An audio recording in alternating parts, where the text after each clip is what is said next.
I am so excited, we got a GTX 1080 Ti or Ti. I don't really know. But anyway, this has got 11 gigabytes of GDDR5X. Now that is a mouthful, isn't it? DirectX 12, yes. VR ready, yes. And it is the Gaming X version, GeForce GTX 1080 Ti or Ti. Don't really know, don't really care. This graphics card's a beast, it's heavy, it's already in the system, it's already playing, it's already benchmarking. I'm already ready to show you some other decent benchmarks. But first, I just want to explain is like when I get a graphics card, I rip it out of the box. I'm going to be just like a normal person, get the graphics card. I bought the graphics card, I'm looking at it, oh yeah, it looks lovely, and I take out the box, straight into the motherboard, and I don't bother doing any updates or anything like that, because I want to see exactly what the performance is going to be, and that's what I've done for you guys. But what I'm going to do is do that first, so that'll be the first video. The second video is going to be showing what it's like when everything's updated, and all the stuff that I'm working with at the moment, and then everything overclocked, even RAM, CPU, and graphics card. Everything overclocked, seeing if it gives you more of an improvement through graphics and renders and stuff like that. That's what we're going to be doing. Anyway, this is a beast of a card. As you can see, twin Frozr, so it's got twin fans there. They don't turn on when you're doing nothing, but they do turn on when you're actually doing stuff. And at the moment it's been really quiet. I've been benchmarking all day and it's been sick. So that's the back of the box. It looks really quite cool and everything like that, but who cares about the box? It's about the benchmarks. Let's get on with it.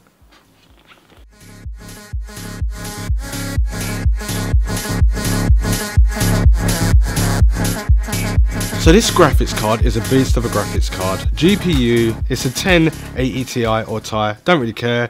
It's just a beast and we need to get it in the machine. Oh, it is in the machine, wicked. Memory size is 11 gigabytes of GDDR5X. Memory bus is 352-bit. Display ports, it's got 2 times HDMI times 2, DL and DVI-D. Wow. So the graphics card is a really nice, decent looking graphics card. My only disappointment is that it's always black and red. They should try and make something a little bit different. Why not put see-through or some sort of clear perspex rather than red, so you can have RGBs underneath the graphics cards, which will give it a nice glowing effect towards the power supply or whatever you've got at the bottom of the shroud, I suppose. So what also I like about this gaming graphics card is also that you can get and download an app which you can control all your RGBs 50/50 using MSI Mystic Link, and also you can use your graphics card which has got an LED or RGB that glows up, and you can basically customize all your RGBs all together. So you can have a graphics card going, you can have your 50/50 by Acer RGB strips or Mystic lights on the actual Gaming Pro motherboard or Gaming Carbon Pro motherboard, which is by MSI. Anything that's got RGBs you can customize it together, which is awesome.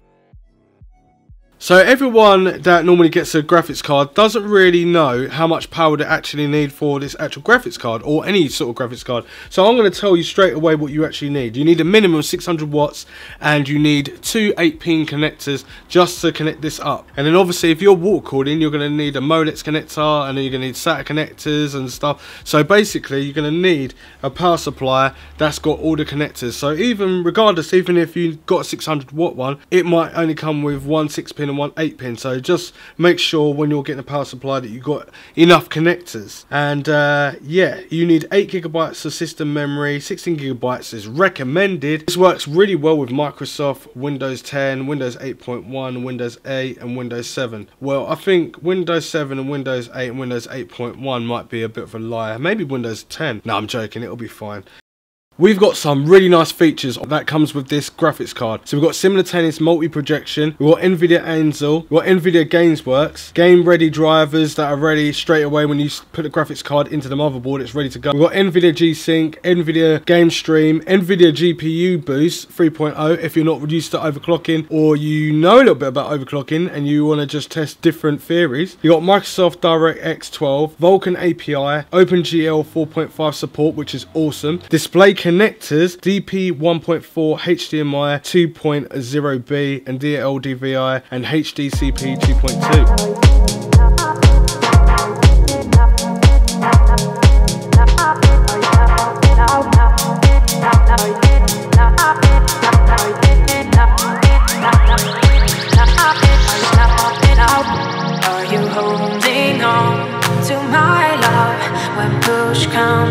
shut. If you leave, I'll fall. Are you holding on to my love? Are you holding on to my love when push comes to shove? If you leave, I'll fall. Are you holding on to my love? My love, my love, my love, my love,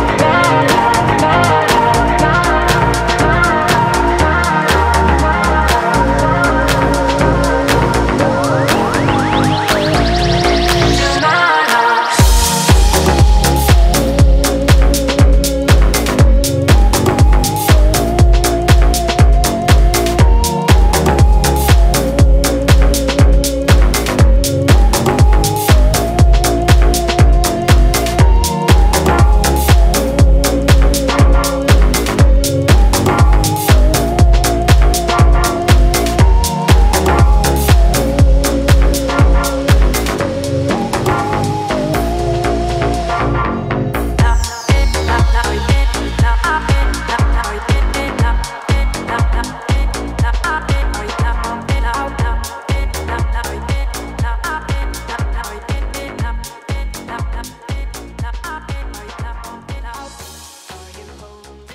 So this graphics card barely fits in this case. Now this is a Be Quiet Pure Base 600. Now I took a graphics card out, I think it was a GTX 970, and I was like, oh, this should go in there no problem. And it literally, it's got about that much gap between the reservoir and the graphics card, and obviously the tubing. But as this is my test case, it's not too bad, so I'm not too bothered. But you can see that it takes up a lot of room. It's got a very big heat fins. I can't even believe how great the fins look on this. It looks, I can feel the heat exhausting off of it really well. But the thing is, I haven't got a smoke, well, I have got a smoke machine, but I don't want to set the alarms off. I would show you how the smoke or how the air is dissipated inside this case, but that would probably be in another video. Give me loads of likes if you want to see that one. But anyway, it's got a lovely back plate, which is really nice. It's got the MSI logo on there. This is RGB, and you can have your keyboard, your motherboard, and anything like these RGB strips, and you can have it all connected and intertwined, even your mouse. So that's really quite cool. It's got the GeForce GTX logo on there because obviously there's AMD coming forward,